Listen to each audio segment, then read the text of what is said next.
Depuis quelques années désormais, les fans opposent Cédric Doumbé et Baki. Une rivalité pourrait potentiellement naître dans une organisation comme le PFL, mais The Best n'y croit pas vraiment. La raison est simple, il ne pense pas que le prodige brillera ailleurs qu'en France. Dans le petit monde du MMA français, il y a un combat hypothétique qui intrigue tous les spécialistes ou presque.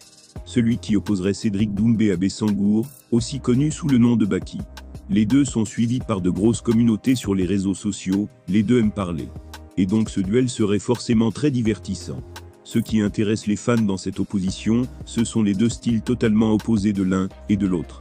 Doumsed est l'un des meilleurs strikers du monde, un multiple champion de kickboxing qui a de la foudre dans les mains.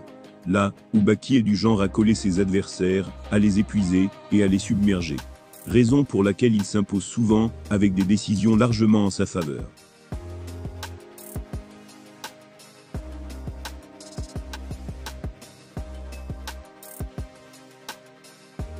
Lors d'un grand live TikTok au cours duquel il n'a pas pris de pincettes, la nouvelle superstar du PFL a donné son avis sur plusieurs combattants tricolores, notamment sur son supposé rival.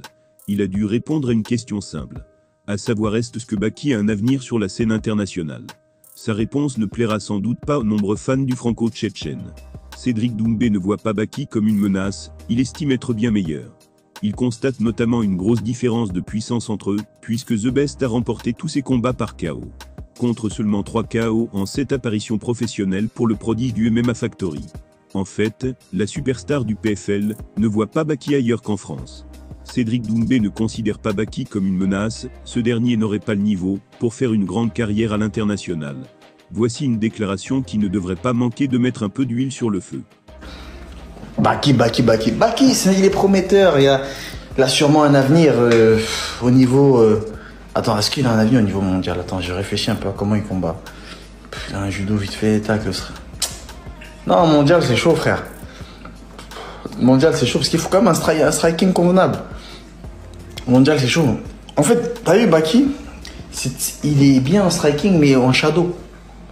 T'as vu, pour les vidéos, voilà. Ou alors, pas d'ours. C'est bien, ça.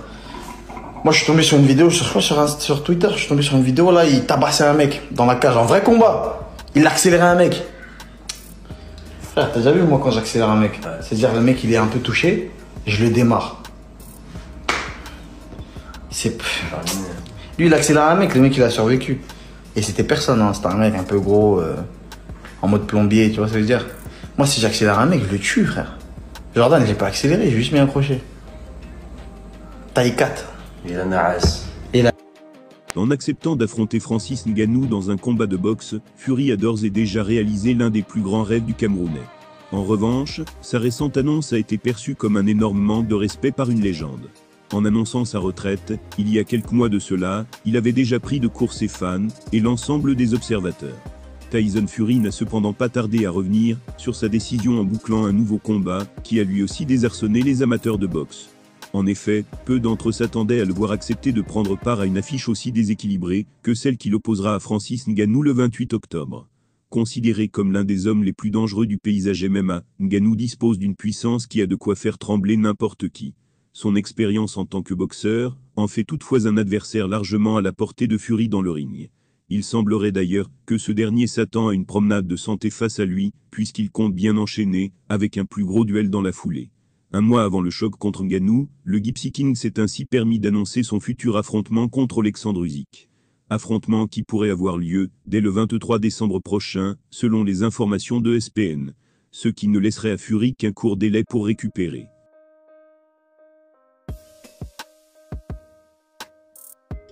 Dans son podcast, Daniel Cormier s'est donc étonné de ce choix, qu'il considère comme un gros manque de respect pour Francis. Il a déclaré « C'est la chose la plus irrespectueuse que Fury pouvait faire.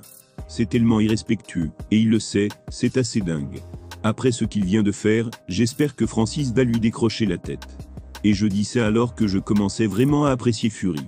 Je venais de regarder son documentaire sur Netflix, et j'étais tombé amoureux de l'homme qu'il est. J'adore sa personnalité, j'adore sa famille, mais c'est la chose la plus irrespectueuse qu'il pouvait faire. En gros, il dit qu'il va ressortir du combat contre Ngannou sans la moindre égratignure. C'est dingue. Reste à savoir si le Britannique paiera ce manque de respect dans le ring, comme l'espère visiblement Cormier. Ce qui s'avère malgré tout toujours assez improbable. Avant même de défier Francis Ngannou, Tyson Fury semble déjà se projeter sur le combat, pour unifier les ceintures des poids lourds contre Alexandre Usyk.